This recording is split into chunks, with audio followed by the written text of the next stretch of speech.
Υπάρχει αυτή η κίνηση από τους δύο εισαγγελείς που δημιουργεί ένα κλίμα. Εμείς το είδαμε εδώ στις εφημερίδες νωρίτερα που τις διαβάσαμε και βλέπουμε, εγώ τουλάχιστον από το ρεπορτάζ ξέρω ότι το Πασόκ μιλάει για ένα σκηνικό εναντίον του Παπανδρέου, μια ύποπτη κίνηση. Από την πλευρά της Νέας Δημοκρατίας λέει ότι εμείς τα λέγαμε και τώρα επιβεβαιώνονται όλα αυτά τα πράγματα. Ποια είναι η δικιά σας εκτίμηση? Υπάρχουν δύο θέματα. Θα τα σχολιάσω όπως μπορώ.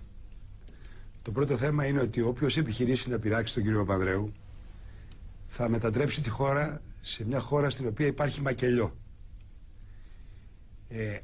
Όποιος επιχειρήσει πολιτικά να τον προσβάλλει με διάφορα θέματα που αφορούν την πολιτική του, τις επιλογές του, τα ποινικά, η χώρα θα αλλάξει πορεία. Από εκεί που πηγαίνει προς το να μην γονατίσει θα γίνει, σας το δηλώνω αυτό κατηγορηματικά, θα γίνει μακελιό. Γιατί όλα αυτά για τα οποία η Ελλάδα είναι συνηθισμένη, από τα οποία η Ελλάδα είναι συνηθισμένη επί 2 αιώνες, είναι δραματικό να επαναληφθούν τώρα.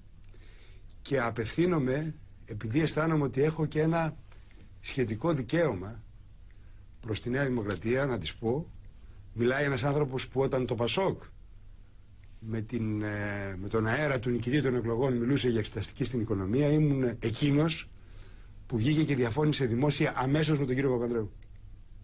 Είχα πει όχι.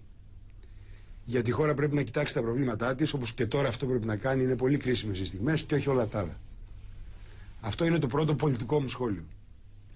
Και είμαι αμετακίνητος απέναντι σε αυτό. Σαν απειλή ακούγεται.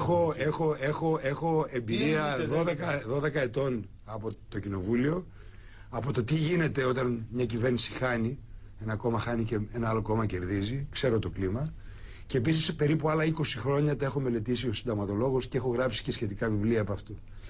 Γνωρίζω πάρα πολύ καλά πώς λειτουργεί το ελληνικό ταπεραμέντο στο πολιτικό επίπεδο όταν ένα κόμμα κερδίζει τις εκλογές. Εννοώ, κύριε Αρμοστάκη, αυτό που εννοήσα και δεν έχω να προσθέσω τίποτε άλλο.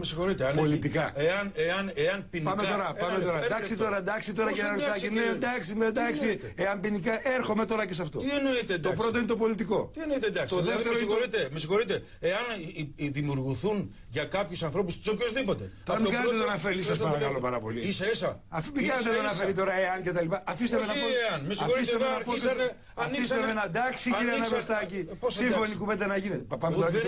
Πάμε και στο νομικό. 5.000 ευρώ είναι και δίνει ο αδελφός του κύριου Παπανδρέου. Σας παρακαλώ τώρα, είπε ο κύριος Παπανδρέου, όποιος θέλει να χτυπήσει τον ίδιο και όχι τους συγγενείς του. Τι σημαίνει αυτό? Μ' αφήνετε να πω τώρα και το επόμενο?